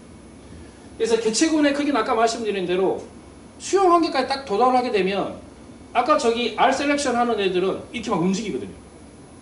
근데 움직이다 하더라도 기회만 되면 금방 늘어날 수 있는 환경이 되는데 얘네들은 지속적으로 이렇게 가는 그런 환경을 갖고 있죠. 그렇다고 한다면 우리는 R 셀렉션에 가까운 종일까요? K 셀렉션에 가까운 종일까요? 우리 K 셀렉션을 선택한 생물종이거든요. 그러면 30만 년 동안 살아온 우리 시스템 내에서 환경과의 그 연관관계에서 우리를 감싸고 있는 환경은 안정된 환경이어야 될까요? 교란된 환경이어야 될까요? 우리는 교란된 환경에서 살기 어려워야 돼요. 근데 끊임없이 우리는 교란시키고 있죠. 그러니까 산업화, 뭐 농경사회에서부터 우리는 시작을 해볼 수도 있어요. 그러니까 우리가 잘 살아남기 위해서 우리는 발버둥을 친 것 같긴 하지만 결과론적으로 놓고 보면 우리의 근처를 계속 흔들고 있다는, 이거 나중에 말씀드릴까 빨리 말씀드릴까 고민을 잠깐 했는데 지금 말씀 좀 드리면, 제가 야생적으로 유리창 충돌기를 좀 해왔거든요. 그래서 이렇게 고속도로 가다가 방음벽에 문양 들어가 있으면 뿌듯해 하고 있습니다. 이제 제가 어거지 부려 법률을 만들었으니까. 그래서 여기 보건환경연구원 와보니 유리가 참 많더라고요. 여기 100% 죽는다. 그래서 근거를 가지고 와야지. 그래서 원장님 협박해야지. 그 생각을 했죠. 쫙 돌았어요. 근데 불행히도 흔적 하나 찾았습니다. 새 죽어있는 사체 하나, 물론 이제 고양이 밥 많이 주시더라고요. 네, 그거까지만 확인을 했습니다. 근데 재밌는 걸 제가 확인했죠. 새 소리가 안 들려요. 새가 없어요. 그러니까 여기는 새가 안 죽는 공간이 아니라 제가 볼 때 진공으로 와버리지 않았나라는 생각이 듭니다. 그러니까 수목이 이렇게 서울 시내에서 이렇게 좋은 수목들을 갖고 있는 공간이 그렇게 많지는 않거든요. 근데 이런 포인트들이 진공 상태로 변했다는 거 고민을 해봐야 됩니다. 지금 나가보시면 새소리가 하나도 안 나요. 뭔가 이상. 그러니까 사람들이 그 아이스 아메리카노 빨아먹는 소리는 들리는데 새소리가 안 나요. 고민해보셔야 돼요. 그래서 아까 말씀드린 성장 곡선은 예, 저기 R 셀렉션 하는 애들은 이렇게 되는 거고 K 셀렉션 하는 애들은 이렇게 파란색 형태로 만들어집니다. 그 이제 생존 곡선이라고 하는 것은 뭐냐면 예를 들어서 이게 무지개송어 알 엄청나게 낳잖아요. 다 죽어요. 굉장히 오랫동안 사는 애들 별로 없을 거 아닙니까? 사람들도 먹고 곰도 먹어야 되니까 이렇게 내려가죠. 근데 이제 사람 같은 경우에는 왜냐면 그 파렌탈 케어가 잘 돼요. 하나밖에 안 났으니까 애지중지 키울 거 아니에요. 이렇게 잘 안 죽는다고요. 그러니까 얘네들이 한번 일단 성장을 딱 하고 나면 잘 안 죽으니까 수명이 다할 때까지 거의 끌고 가요. 그래서 파란색 곡선을 만드는 거죠. 이게 사람뿐만이 아니라 예를 들어서 코끼리, 호랑이, 또는 고래류 이런 애들은 전부 다 이런 곡선으로 가게 됩니다. K 셀렉션을 선택한 애들의 경우에. 근데 문제는 저렇게 가는 애들은 환경이 안정된 곳에서 사는데 특화되어 있다고 이야기 드렸잖아요. 근데 이걸 건들면 어떻게 될까? 급격하게 붕괴됩니다. 예, 급격하게 붕괴가 되는데 우리는 붕괴가 안 됐죠. 우리는 아까 말씀드린 대로 거의 10,000마리급에서 지금 한 85억 마리까지 올라왔어. 그런 생물종이니까 어마어마한 거죠. 근데 우리를 제외하고 나머지 거의 대부분의 K 셀렉션을 하는 그 생물종들은 교란을 시키면 바로 무너져버려요. 그게 예를 들면은 뭐 호랑이 생각을 해보세요. 아무르 호랑이 지금 야생에 얼마 있는지 아십니까? 한 550만 원 남아있습니다. 아무르 호랑이. 이렇게 한국 호랑이라고 말을 하는 애가 그 자기들의 서식 분포, 자연 분포권 전체에서 생존하고 있는 애가 550마리 정도. 근데 이 이야기를요 제가 25년째 듣고 있어요. 25년 전에도 500마리, 550마리 있었습니다. 지금도 그래요. 걔네들 이게 한계인가 봐요. 더 이상 늘어나 봐야 죽어요. 못 늘어나요. 그러니까 얘들이 살 수 있는 공간을 더 확보를 해주거나 아니면 밀렵을 완전히 잘 통제를 하지 않는다라고 한다면 얘네들은 그냥 요 정도 수준의 과거 수십만 마리가 살던 호랑이가 이렇게 슈링크된 거예요. 이제 아까 이제 자 K 셀렉션 오늘 좀 많이 배우시는 거예요. K 셀렉션, R 셀렉션, 일반종, 전문종도 배우셨고 이번에 이거 한번 배우자고요. 좌측에 있는 거 누군지, 이게 누군지는 아시죠? 적어도 우리 고등교육 받았잖아요. 그죠? 쟤는 돼지, 얘는 뭐 산돼지, 멧돼지, 그러죠? 상호 연관성은 어떨까요? 왜 여기다 갖다 놨을까요? 혹시 학명 아십니까? 아까 호모사피엔스라 그랬잖아요. 여기에 계신 분들의 미생물들 다루시는 분들은 학명 어마어마하게 많이 아실 텐데. 제가 수의대 강의 가가지고 수의대 애들 정말로 그 학명 많이 배우고, 그게 학명인지도 모르면서 학명 배워요. 예, 세균 이름, 뭐 기생충 이름 이런 거 전부 다 뭐 다 학명이잖아요. 근데 걔들한테 야, 말 학명이 뭐냐? 개 학명 뭐냐? 몰라요. 고양이 학명 뭐니? 몰라요. 자기들이 주로 다루고 있는 생물종의 학명 10개도 모르면서 세균 이름 뭐 한 100개씩은 알고 있을걸? 기생충 이름 뭐 몇백 개 알고 있을걸? 네. 예, 그런 함정들을 좀 내보는 거예요. 이거는 순수 스쿠파라는 생물종입니다. 둘 다 똑같죠? 이게 뭐냐면 이 순수 스쿠로파를 한 15,000년에서 14,000년경에 이게 가장 빨리 가축화시킨 생물종이라고 이야기를 해요. 요 놈을 잡아다가 저걸 만든 거예요, 저희가. 요거 결과물이죠. 이렇게 만들어 놓은 거 우리가 품종이라고 그럽니다. 품종, 그러니까 이렇게 생긴 놈, 저렇게 생긴 놈들 다 이제 인간이 만들어 놓은 거 품종이라고.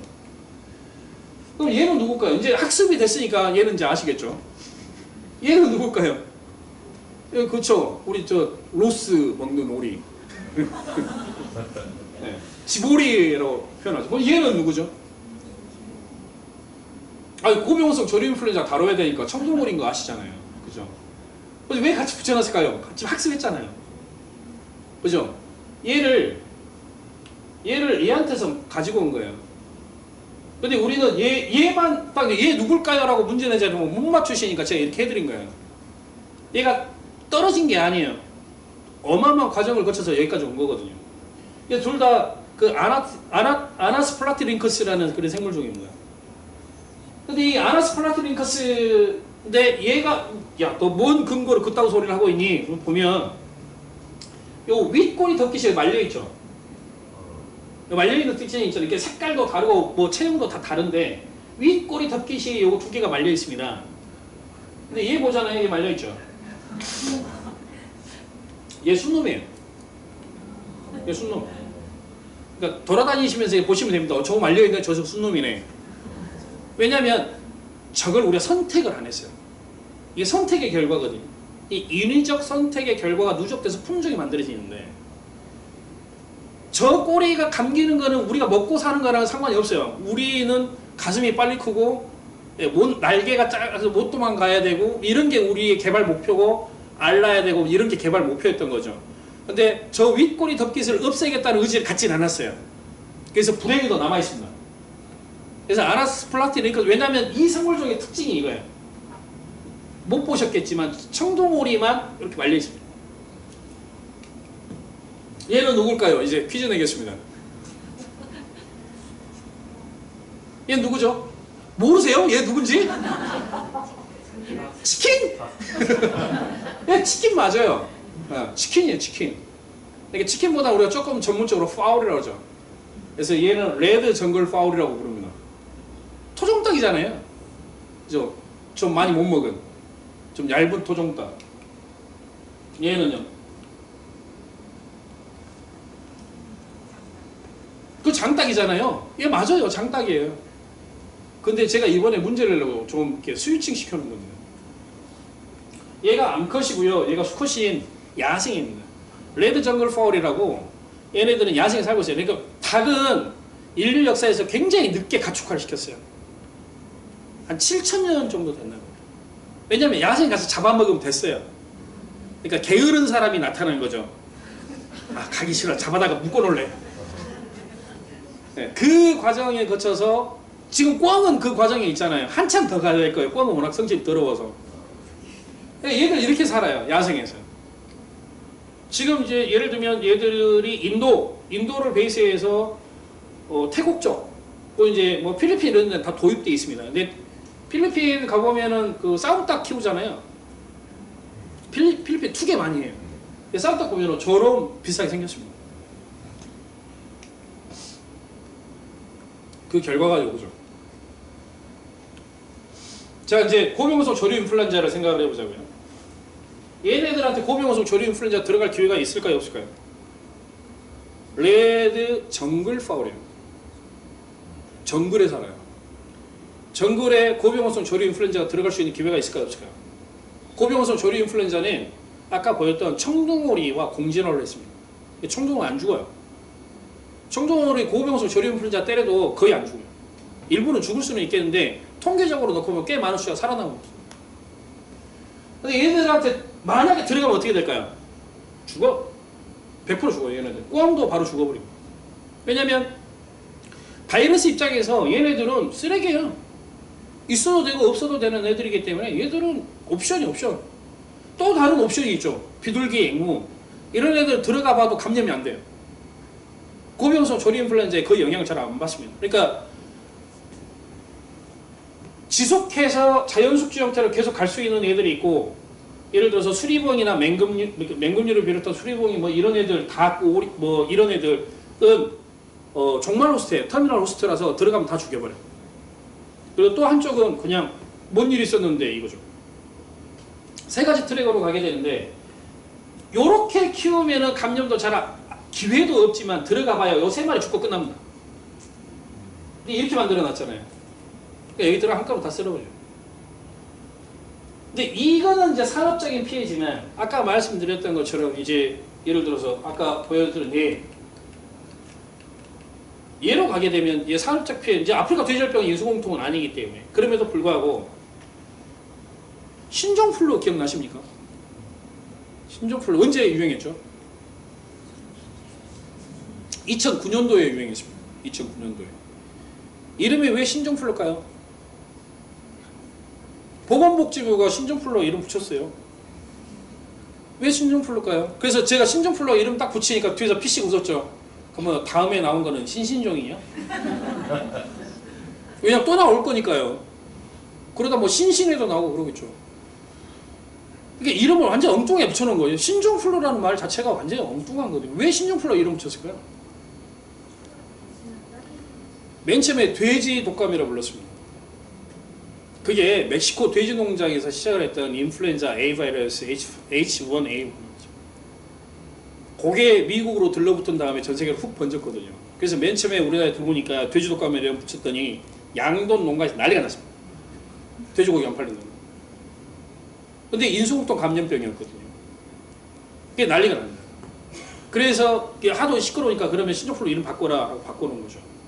그게 뭐냐면 얘네들이 가지고 있는 질병들, 그러니까 아까도 나중에 말씀드리겠지만 신종, 그러니까 뭐 신흥, 인수공통 감염병들의 출발선이 자꾸 야생동물에서 온다는 증거들이 좀 많거든요.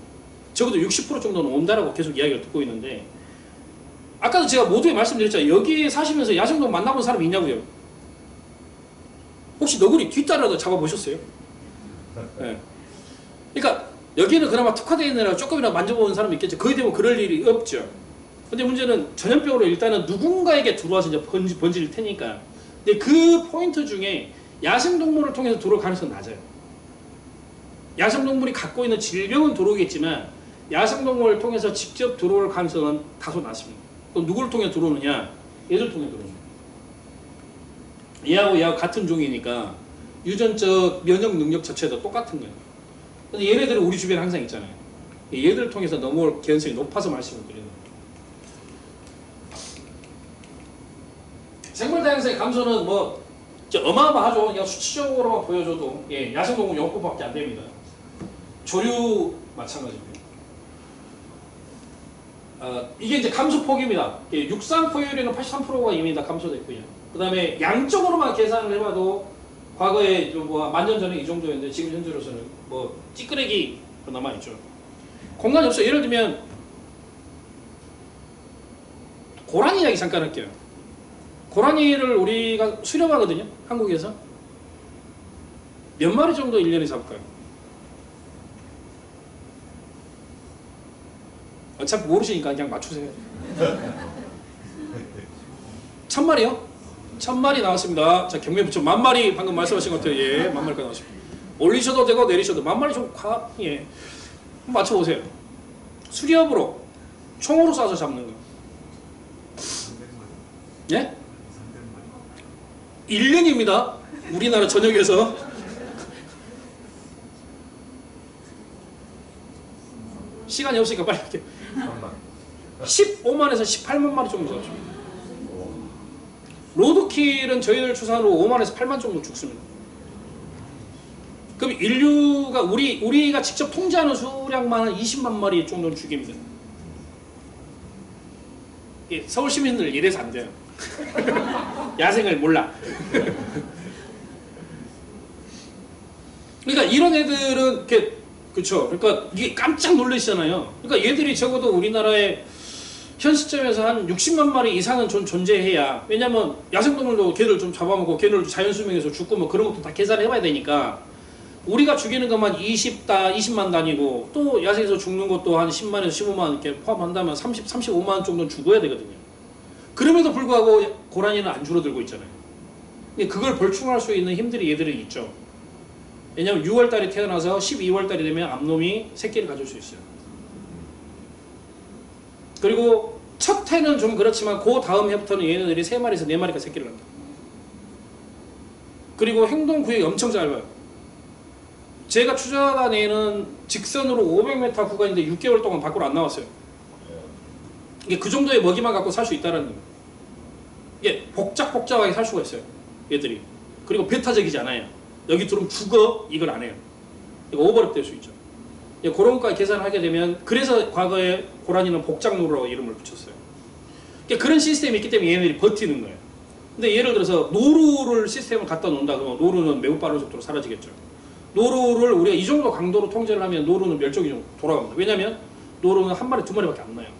성성수도 마찬가지로 얘네들이 1.5년 이상이 돼야 새끼를 갖습니다. 노루가 그 지연형 착상하는 그런 시스템을 갖고 있거든요. 이게 좀 진화 시스템과 사는 게 좀 다르고, 노루는 저지대보다는 약간의 중고지대를 좀 선호하는 그런 특성들이 좀 있어요. 그리고 행동 반경이 넓어요. 뿔을 갖고 있어서 다른 수컷들 계속 막 밀어내거든요. 근데 이런 애들을 고라니를 관리하는 방식으로 딱 집어넣으면은 순식간에 노루는 멸종 위기종으로 갈 수도 있어요. 이 말씀을 드린 이유가 뭘까요? 생물 다양성의 감소의 사례를 하나만 딱 설명을 놓고 보면, 이거는 2020년도에 미국에서 나온 논문인데 1970년부터 2020년까지 50년 동안 북미 지역에서 번식하고 있는 번식 둥지에 대한 모니터링을 해왔어요. 그래서 그걸로 추정을 해봤더니 약 30억 마리가 감소를 했습니다. 30억 마리가 죽었다는 소리잖아요. 맞아요? 30억 마리가 죽었다는 소리일까요? 예를 들면 2020년부터 2022년까지 3년 동안 코로나19가 우리가 돌았잖아요. 전 세계 돌았잖아요. 전 세계에서 얼마 정도 죽었을까요? 존스홉킨스 쪽에 따르면 저도 한 1,000만 명 죽었습니다. 죽은 숫자가 1,000만 명. 그러니까 예를 들어서 뭐 방글라데시, 아프리카, 뭐 필리핀 이런 데서 리포팅한 데가 엄청 많을 거잖아요. 그것까지 뭐 생각해도 많이 잡아봐야 한 2,000만 명 죽은 겁니다. 당시에 인류는 감소했을까요? 늘었을까요? 자, 생각해보세요. 2020년하고 2021년 사이에 인류의 수는 늘었을까요? 줄었을까요? 계속 늘었어요. 1,000만 명 죽는 거 같고 눈 하나 꿈쩍도 안 합니다. 계속 늡니다. 우리 85억짜리 게임을 하고 있잖아요. 그 개념에서 보시라는 이야기예요. 그러니까 29억 마리가 사라졌다는 거 29억 마리만 죽은 게 아니에요.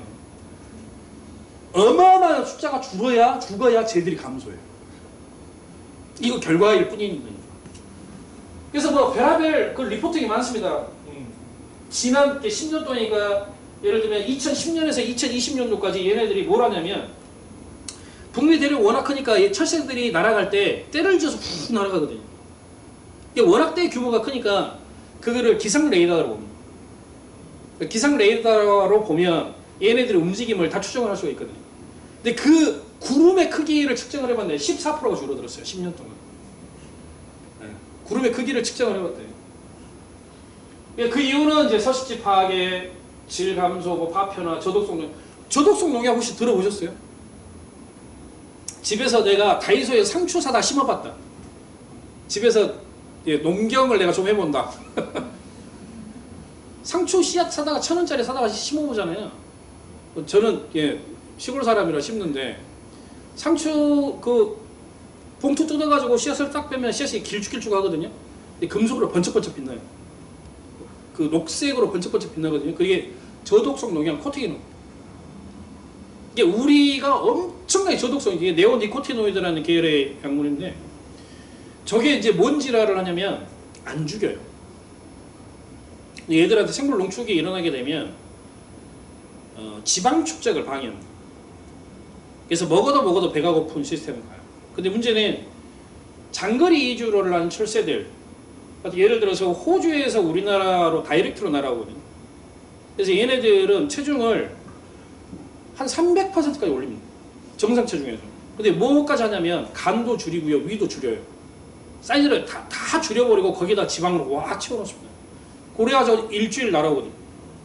그러니까 우리나라를 일주일 동안 잠 안 자고 날아와야 되는 거죠. 그러니까 얘들이 지방 축적이 충분하게 이루어져야 우리나라까지 날아오고 우리나라에서 한 2, 3주 머물면서 다시 지방 축적해서 툰드라 쪽으로 올라가요. 이게 우리나라가 이렇게 휴게소 역할을 한단 말이죠. 근데 서해안 저렇게 다 망가뜨려 놓으면 얘네들 여기 와서 다 죽자라는 거예요. 실제로 붉은 어깨 노예는 우리나라에 새만금 하기 전에 2, 30만 마리가 왔었어요. 거쳐서 한 게 지금 10,000마리도 없어요. 국제적 멸종 위기종이 이미 올라가 버렸고요. 근데 문제는 아까 말씀드린 저독성 농약 얘가 농축이 돼 있으면, 이제 중독이 돼 있으면 아무리 많이 먹어도 지방 축적이 안 되니까 출발을 못 해요. 이제 출발해도 죽고 결국은 그런 형태로 간접적으로 영향을 계속 준다는 거예요. 유류창 충돌은 제가 이제 하던 일이니까. 이거 한번 보여주고 오실래요? 클릭 한번 해주시면. 이거는 한 3년 전에 크루즈에 있던 사람 아침에 일찍 일어나가지고 데크에 깔린 걸 한번 녹화를 한 거예요.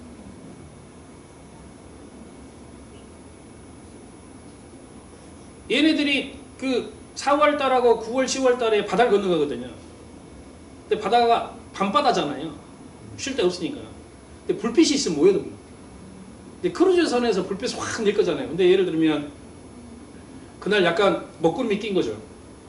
그럼 얘네들이 고도를 못 내리고 고도를 못 올리고 내려와야 되거든요. 내려와서 쭉 날아가는데 저 멀리서 불빛이 있으면 밤바다에서 오징어 배 한 척만 있어도 그렇게 밝은데 크루즈가 빛을 내주죠. 그럼 주변에 있는 애들 다 모여들어요. 생각해보자. 이런 현상들이 단 한 번만 일어났겠는가? 저 때만 일어났겠는가? 올 봄은 일어나지 않았겠는가? 또 올 가을은 어떨 것인가? 계속 죽죠. 이런 것들이 누적이 쭉 계속되면 아까 말씀드린 것처럼 29억만 마리가 사라집니다. 그래서 뭐 저희는 이제 시민들과 함께 야생적 유유창 충돌 조사도 하고 뭐 법률도 바꾸고 뭐 그런 일도 좀 하고 있습니다. 자, 이제 여기까지 백데이터는 좀 설명을 좀 드렸고요. 역사적으로는 야생동물 질병에 대해서 그냥 뭐 있는 거야. 뭐 감염되면 뭐 어떡해라고. 아까 말씀드렸던 것처럼 우리나라 야생동물 질병에 대해서 2003년도, 2004년도까지도 담당 부서인 환경부에서 아무것도 안 했어요. 우리도 그렇게 역사가 길진 않다라는 거예요. 근데 이제 세월이, 그냥 이거 지나갈게요. 근데 이제 세월이 지나가다 보니 특히나 미국 쪽에서 시끄러웠던 거는 웨스트나일 바이러스 갑자기 훅 들어왔죠.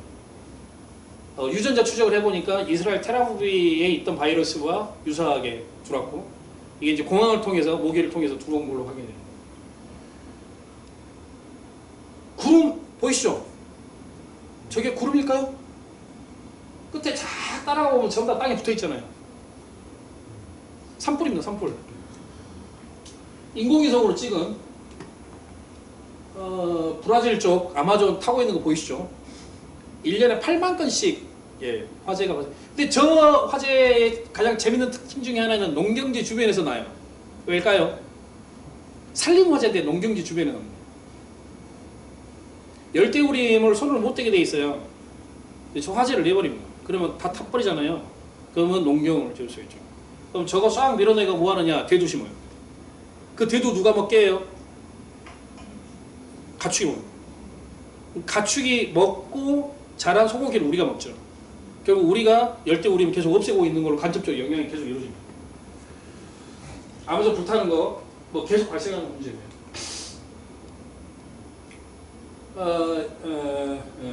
저 빨간색 보이시죠? 아까도 이렇게 모두에 강제님 말씀하셨으니까 지금 25년 5월달 피크고요. 이거 50년 넘는 겁니다. 자료는 58년부터 25년이니까 어마어마한. 그러니까 이거는 기후의 위기는 그냥 누가 이야기를 해도 지금 이미 오고 있어요. 이게 티핑 포인트를 넘을 거냐 말 거냐만 남아 있는데 티핑 포인트가 넘어가면은 그때부터 이제 뭔가 파괴적으로 발생할 겁니다. 얼마 전에 그 윈헨에 있던 내 친구가 사진 하나 보내줬는데 트램이 다 정지했다 그러더라고요. 트램 주변에 깔아놓은 실란트가 다 녹아가지고 레일이 흔들려서 예. 지금 한 1,000몇백 명 죽었잖아요. 이거는 북극 해의 여름철 면적, 그 해빙의 면적 완전히 다 줄어들었죠. 이건 뭐 이야기 더 안 해도 될 거고 계속 따뜻해지고 있다라는 거는 사실적인 거죠. 아시겠지만 우리가 이제 생태계 전반에 매우 광범위한 수준에서 개입을 하고 변화를 유발시켰고요. 그에 따라서 이 숙주 동물들의 생태들도 계속 따라서 변화, 그냥 안 죽어요. 얘들도 변합니다. 물론 기생충들도 변합니다. 그리고 이제 질병의 전파와 발생이 고도가 되죠. 아까 말씀드린 것처럼 약 60% 정도는 비인간 동물로부터 신흥 감염병이 지금 시작이 되고 있다고 보고 있고, 감염병은 두 단계로 나타납니다. 하나는 일단은 그놈이 우리한테 들어와야 되고요. 인류 안에 일단은 유입이 돼야 되고, 두 번째로 존속을 하는 그 단계까지 가야 됩니다. 그러니까 들어온다고 해서 문제가 되는 건 아니에요. 끊임없이 들어오고는 있지만 요 정착과 전파까지 가는 거는 사실 쉽지 않은 문제예요. 근데 정착과 전파가 가능했던 게 하나 있었죠. 뭘까요?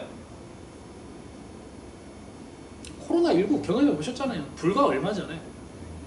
코로나19는 누구였냐면 사스였어요. 사스 언제 돌았죠? 역사를 잊은 민족에는 미래가 없다.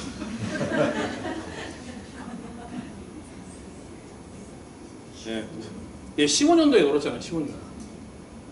이 개가 사라졌다가 다시 나온 거예요. 2005년 돌았었죠. 그죠?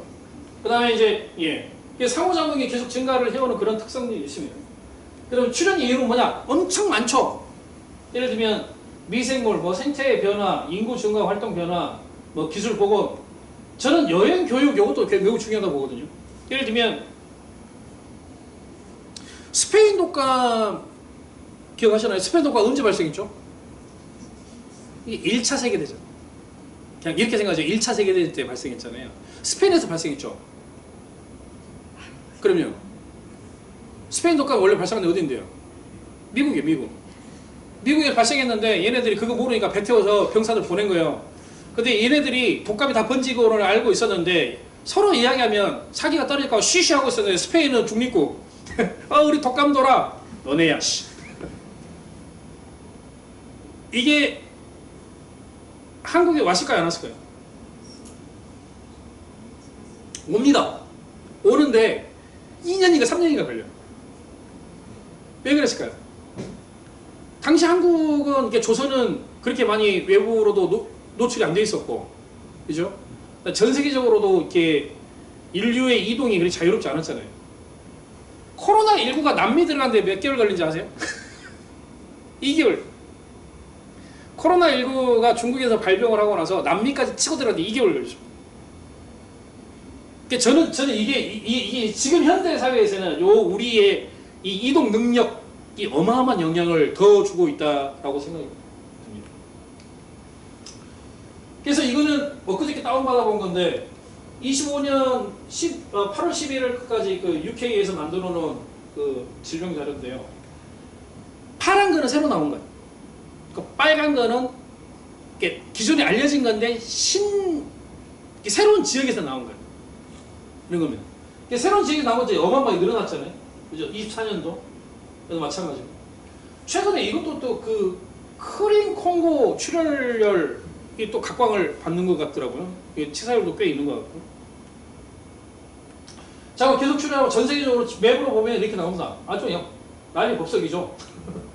2003년도부터 이렇게 23년 정도의 매핑인데 앞서 보여드린 것처럼 초반에는 그냥 잠잠했어요. 점점 더 시끄러워져 가고 있죠. 그 다음에 요 질병들에서 상당히 많은 숫자가 그 매개성 질병들입니다. 곤충, 또 절지동물 매개성 질병들이 많이 포함되어 있다는 것도 참고하셔야 됩니다. 저는 아까 말씀드린 대로 어떤 질병 전문가도 아니고 그냥 개발적인 개념만 갖고 있는 사람이지만 저는 제가 믿고 있는 건 이겁니다. 자연의 파괴는 감염병을 낳고 퍼뜨립니다. 이게 아니할 수가 없죠. 좀 현명하게 해야 되는데 참 어려운 문제긴 합니다. 그래서 이제 원헬스, 그 다음에 이제 에코헬스 원이라는 에코헬스라는 단어까지 나왔습니다. 그러니까 이거를 그냥 단순하게 하나로만 보는 게 아니라 조금 더 멀리서 생태적인 그 질병 형태로 우리는 이해해야 되지 않냐라고 해서 거기 나온 게 이제 야생동물, 생태, 가축, 인간의 질병 모두 연결되어 있다라고 해서 이게 질병이라고 나와 있잖아요. 근데 이걸 정말로 디지즈로만 볼 건지 아니면 헬스로 볼 건지도 생각을 해봐야 됩니다. 감염병으로만 보고 우리가 생각을 할 거냐 아니면 우리의 건강 전체에 대한 연결성까지 우리 생각해 볼 것이냐에 대한 고민은 해봐야 된다는 거예요. 모두의 말씀드린 것처럼 저희들이 보건사업을 하는데 하나의 개체 종들에 대한 보건사업을 하다가 이제는 떨어져 나와서 서식지를 감싸는 형태의 보건을 꿈꾸고 있다라고 이야기를 드렸잖아요. 그런 것처럼 질병이라는 하나의 개개 질병을 넘어서서 그러니까 이걸 합쳐보자고 우리가 인간, 가축, 그다음에 환경을 합쳤지만 질병이라는 토픽만 보지 말고 조금 더 멀리 나와서 우리는 우리 건강 또는 지구의 건강까지 볼 수 있는 뷰를 가질 필요가 있지 않냐라는 겁니다. 이제 요걸 개발적으로 설명드리고 사례를 몇 개 좀 보여드리고 보겠습니다. 그러니까 숙주 환경의 요인을 이해하기 위해서는 이 야생 숙주 개체와 개체, 생물 한 마리, 그 다음에 그 얘들이 있는 군집, 그러니까 개체군, 그 다음에 군집이라고 하는 것은 얘들이 살고 있는 다른 생물 종이 포함되어 있는 영역들을 우리 커뮤니티라고 이야기를 하거든요. 파퓰레이션이 있고 커뮤니티가 있고요. 그 다음에 이제 해비텟과 전체까지 아우르는 개념들이 같이 질병을 연구하는 사람 같이 가져야 되는 거예요. 근데 한국은 이 서비스를 해주기 엄청 어려워요. 왜냐면 이게 보건의학 쪽은 쭉 멀리 가 있죠. 뭐 세계 탑 클래스에 가 있잖아요. 근데 문제는 요거는 투자를 안 해놨어요. 아까도 말씀드렸잖아요. 우리나라에서 오리 연구를 가장 적극적으로 시작하게 된 계기는 농림부에서 했다고. 자기 등에, 발등에 불 떨어지니까. 근데 그거 제외하고 다른 애들은 지금도 아무 관심이 없어요. 박쥐도 그렇게 관심이 없거든요. 박쥐에서 질병들 꽤 많이 넘어올 거로 저희는 예측은 하고 있는데 별 관심이 없어요. 그러니까 펀딩이 없으니까 대학 교수도 뭐 자기 취미생활로 뭐 그럴 수밖에 없는 R&D 쪽에 굉장히 문제가 특히나 자연 쪽의 R&D는 정말로 찬밥 덩어리 가깝습니다. 이거 간단히 설명드리면 마크 제롬 월터스라는 사람이 에코데믹이라는 아까 이제 말씀드린 원헬스 그 다음에 에코헬스 뭐 이런 형태로 말씀드렸는데 이제 에코데믹이라는 말도 써보자라는 이야기를 한 거예요. 우리는 엔데믹 그 다음에 에피데믹 그 다음에 팬데믹까지는 알고 있잖아요. 근데 이런 팬데믹 현상들을 쭉 따라 들어가 보니 언제나 인류의 손길이 있더라. 그래서 이거는 앞으로 에코데믹이라는 말로 나는 왜냐면 데믹이라는 거는 댐이라는 게 저걸걸요. 그 인류 파퓰레이션이라는 소리 겁니다. 저게. 그래서 이 질병에 대한 책임을 묻기 위해서 에코데믹스라고 이름을 붙여보자는 그런 제안까지도 있긴 합니다. 뭐 이거는 그냥 한 사람의 의견이긴 하지만 저는 좀 가치가 있는 의견이라고 생각해서 가지고 와본 거고요. 그래서 계속 말씀드리면 감염병에 대한 이해가 있으면서도 생태적 개념을 머릿속에 두고 공부해서 접목할 수 있는 사람들이 있어야 된다는 겁니다. 이제 후학들을 계속 키워야 되는 거죠. 그래서 일부 수의대 후학들은 지금 이제 역학 공부하러 유럽 쪽에도 많이 나가 있더라고요. 그런 사람들이 들어오면 적어도 통계에 관련되거나 역학에 관련돼서는 조금 더 도움을 좀 받을 수 있을 거라고 생각은 하고 있어요. 이제 아까 보여드렸던 것 이제 사례로 이제 넘어가기 위해서 먼저 한번 밑밥 깔아보는 것이고요. 자 이제 보시자고요. 이제 우리 유명한 이제 한타 바이러스 한번 갖고 와보죠. 후마라 바이러스 마찬가지로.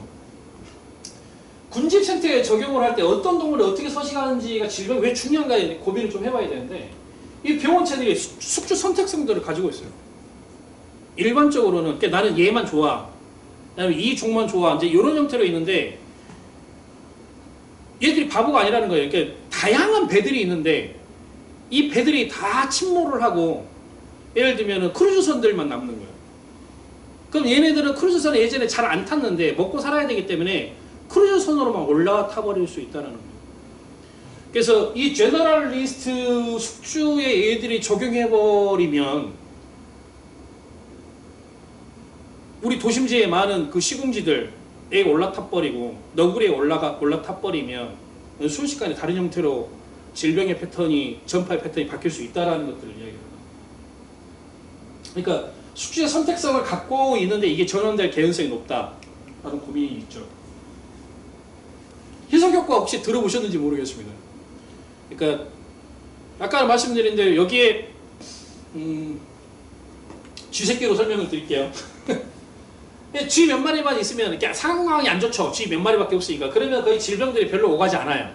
근데 문제는 약간의 상황들이 고도가 됐어요. 그래서 쥐의 숫자가 늘어납니다. 그러면 질병들을 조금 더 줄 수 있고, 그러니까 유병률 또는 감염률이 조금씩 올라가죠. 숫자가 아니고 비율들이 올라가기 시작합니다.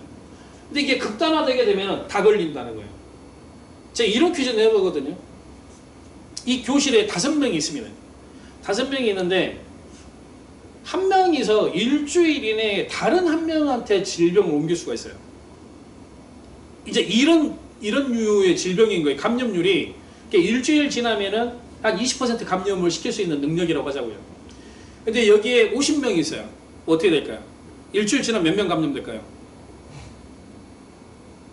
50명, 100명이라고 할게요. 계산하기 어려우니까. 예.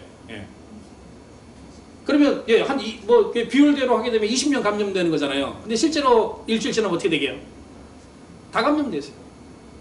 사실 거리두기가 안 되기 때문에 다 번져버려요. 이제 그 이야기입니다. 그래서 얘네들이 아까 말씀드린 대로 일반종이나 알 셀렉션 하는 애들은 막 올라간다 그랬잖아요. 그런 형태 올라갈 개연성이 높은데 얘네들을 통제하는 방법이 있어요. 뭐냐? 얘네들을 죽이는 애들을 씁니다. 생물적 통제를 쓰는 거죠. 그러니까 쥐가 많으면 쥐를 먹는 애들이 들어와 주면 되는 거예요. 또는 쥐가 특정 먹이를 먹어요. 근데 그 특정 먹이를 같이 먹을 수 있는 다른 생물종을 넣어주면 돼요. 이게 먹이 경쟁을 일으켜서 생산성을 떨어뜨리는 거죠.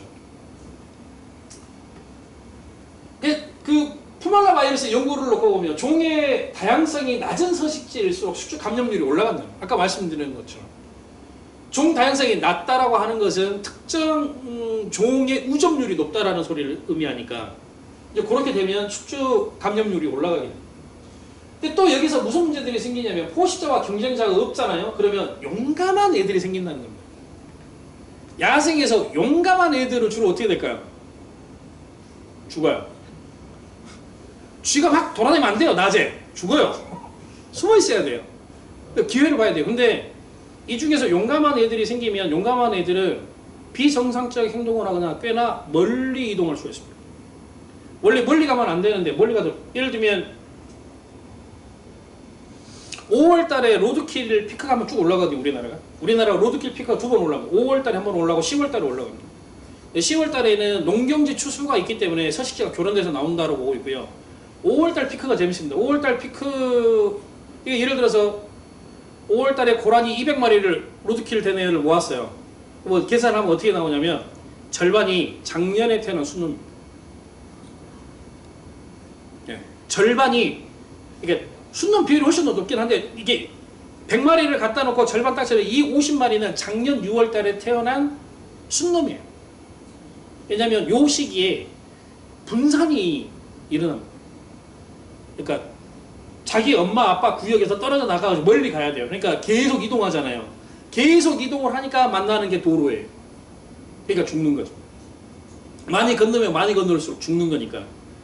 그러니까 이런 용감한 애들이 계속 출현을 하면 안 돼요. 원래 통제를 해버려야 돼요. 근데 통제할 수 있는 시스템이 마비돼 있잖아요. 그러니까 얘네들은 이제 멀리 생존할 수 있는 가능성이 높아지고, 그래서 질병 전파 가능성이 높아지는.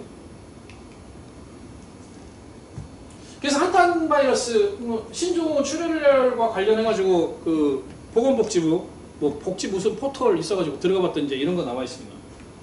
나와 있고, 그 다음에 나온 정보는 이제 이런 거 찾아보면 이게 나옵니다. 뭐 역학 통계 증상 이렇게 쭉 나옵니다. 이렇게 뭐 이걸 설명드리려고 한 건 아니고요. 혹시 우리는 여기에 매몰돼 있지 않나요? 이제 이 정도 정보만 줘도 충분하다고 생각을 할 수도 있겠다는 생각이 들어요. 근데 사실은 연구를 하는 입장에서는 저 너머를 봐야 된다는 거예요.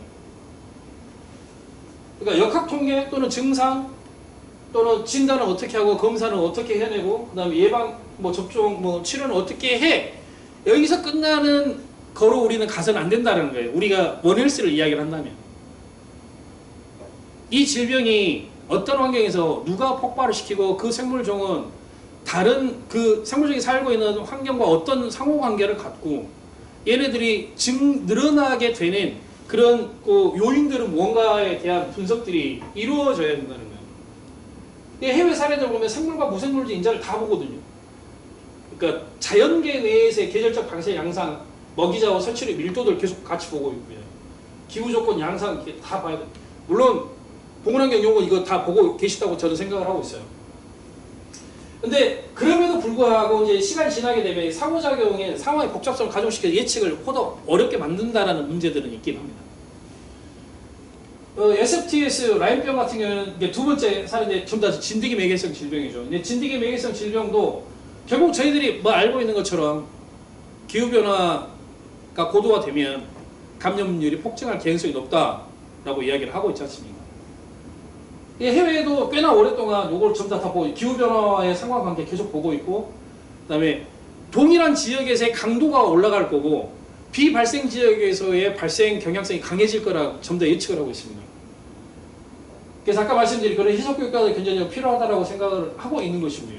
왜냐하면 진드기를 결국은 뭔가 통제를 해내야 되기 때문에 예를 들면은 라인병으로 들어가 보면 라인병이 이런 겁니다. 이게 쥐가 제일 중요하거든요. 이게 디어틱이에요. 주로 옮기는 녀석이 디어틱이라는 녀석인데 그래서 예전에 디어를 많이 생각을 했는데 아니라 흰발생쥐다. 근데 흰발생쥐의 통제를 봤더니 이런 겁니다. 이게 이제 비율들을 본 거 이렇게 여우 대 코요테의 관계. 코요테가 늘어나잖아요. 여우를 죽여요. 코요테는 여우를 죽입니다. 그러면 여우를 죽이잖아요. 그럼 여우는 쥐의 스페셜리스트예요. 쥐를 엄청 잘 잡아요. 근데 예를 들어 코요테를 죽이니까 코요테가 여우를 죽이니까 요 빈 공간을 코요테가 그만큼 쥐를 먹어야 되잖아요. 근데 못 잡아요. 그만큼은. 그러니까 쥐는 어떻게 되겠어요? 뽕 늘어나죠. 그 상관관계에 대한 이야기입니다. 그러니까 이게 그 코요테의 숫자가 많아지면은 여우가 줄어든다는 걸 의미를 하니까 코요테의 숫자가 많아지는 걸 보니 라인병이 더 발생해. 이런 경향성들이 나타나는 거예요. 여우가 많이 여우를 훨씬 더 우리가 많이 봐서 단위 시간당. 그랬더니 라인병 발생이 줄어들어요. 근데 문제는 우리는 다른 조건들은 보고 있는데 이런 생물학적 조건들을 코어가 잘 안 된다는 거예요. 누군가 이게 돈을 줘가지고 이걸 현장에서 연구할 수 있는 사람들 같이 가야 되는데 그게 전혀 안 되는 그런 문제들을 보네요. 이건 마찬가지죠. 코요테가 많이 보이는 것, 적게 보이는 것에 관련된 연관성에 대한 설명을 하고 있습니다. 이건 캐나다에서 예측했던 모델이고요. 캐나다 쪽에서도. 지금 우리가 기후변화를 통제를 하게 되면 라인병 발생 지구는 이런 형태의 통제가 가능할 거다. 근데 우리가 지금 사는 것처럼 계속 살면 요거는 이렇게 올라갈 가능성이 높다라는 경고를 계속 하고 있습니다. 이게 마지막 주제죠. 야생동물의 공존과 이제 이들을 맞춰서 행동인데 공존은 좀 이 생각을 좀 들면 그러니까 야생동물 아까 모두에 말씀드린 것처럼 동물을 보호자라고 이야기를 하는 것은 시혜적 차원이에요. 너무나 당위적인 이야기만 되는 거거든요. 누구 동의하지 않아요. 아까도 말씀드린 것처럼 인간의 안전과 생태계 복원력을 동시에 달성을 해야 될 고차원적 과제라는 거예요. 그 인간의 안전이라는 것은 이제 감염병에 관련된 이야기만 일단 말씀드리는 겁니다. 동시에 하긴 해야 되는데 저는 이거를 하기 위해서 반드시 사회적 동의가 필요하다고 이야기해요. 사회가 동의하지 않으면 저희는 여기로 못 갑니다. 그냥 우리는 그냥 콘크리트로 발라버리고 말 거라고 저는 생각을 해요. 근데 그럼에도 불구하고 이제 어떻게 이 자연, 스스로 그러한 녀석들이잖아요. 이들과 우리가 공존을 해야 될지에 대해서는 저는 아무리 생각을 해봐도 다음 세대 교육밖에 없습니다. 지금 늙은 사람들 교육에서 뭐예요? 교육도 잘 안 되고 머리도 굳었고. 근데 우리가 고민하는 거는 지속성에 대한 이야기잖아요. 그럼 지금 이제 MZ 세대 다음에 나오는 애들은 알파 세대라고 이야기하는 것 같던데 얘네들은 이제 AI 완전히 특수화되어 있는 애들이거든요. 완전히 디지털 세대들이 들어오는데 디지털 세대들한테 아주 전형적인 아날로그를 설명을 해야 되는 과제가 남아있다는 거예요. 근데 이거에 대해서 심정적, 감정적 동의를 얻지 못하면 저는 달성 불가능한 과제 아닐까라는 생각이 들어요. 피상적인 교육, 멸종위기종이니까 보호를 해야 되고 이게 예전에 50만 마리 있었는데 지금은 15,000마리밖에 없으니까 이거 보호해야 되고 이런 이야기는 저는 의미가 없다고 생각합니다. 그래서 결국은 현장으로 가야 되는 이 생태 감수성을 키워야 되는 문제로 저는 연결이 된다고 봐요. 근데 과연 한국 사회에서 이 교육을 담보할 수 있을까? 아시잖아요. 지금 수학여행 다 없었죠. 현장 학습 다 없애버렸잖아요. 그 과정에서 과연 누가 이들에게 생태 감수성을 키워줄 수 있는 기회를 제공해 줄 것인가에 대한 고민이 남아있어요. 30초만 눈 한번 감아주시겠습니까? 눈 그냥 감고 그냥 편안하게 한 번만 계셔보세요. 눈 뜨시면 안 돼요?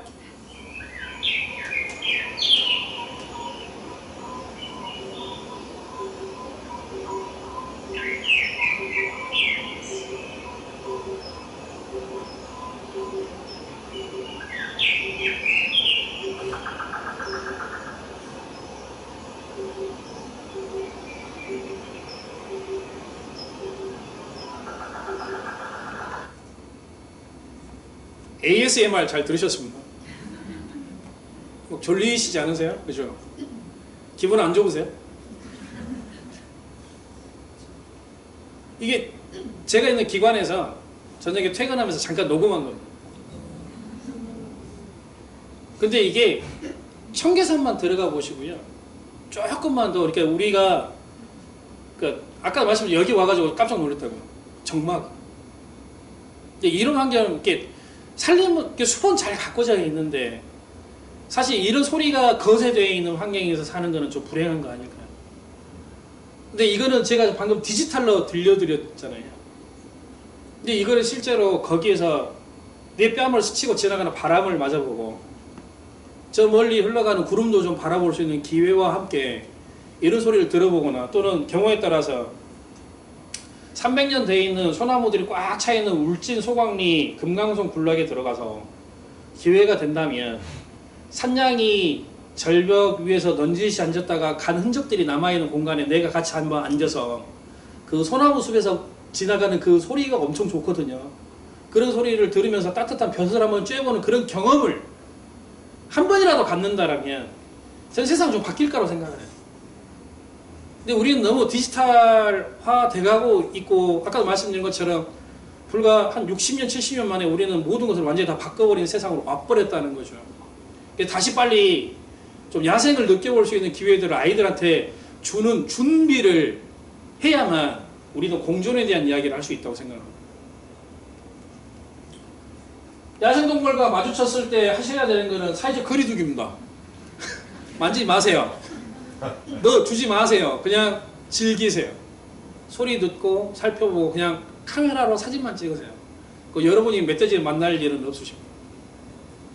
저 같은 사람도 살고 있는데요. 아마 물론 여기 동물원에 계신 분들은 훨씬 더 복잡한 상황에도 들어가 보셨겠지만 야생동물과 마주칠 때 행동 요령은 저는 사회적 거리두기밖에 없다라고 생각이 되고요. 안 넘어가. 고맙습니다.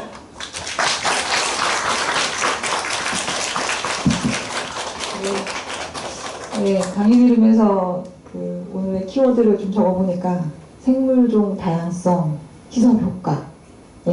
이게 꼭 우리가 건강하게 오래 잘 살겠다라는 개념이 아니라 정말 생존을 하기 위해서 많은 다양한 생태계가 유지가 돼야 된다는 그 생태적 이해가 우리의 정말 생존이다라는 생각이 강렬하게 들었습니다. 긴 시간 정말 열정적으로 강의를 해주신 우리 실장님께 큰 박수 보내주시고요. 이것으로 오늘 전문가 특강 모두 마치도록 하겠습니다. 수고하셨습니다. 감사합니다.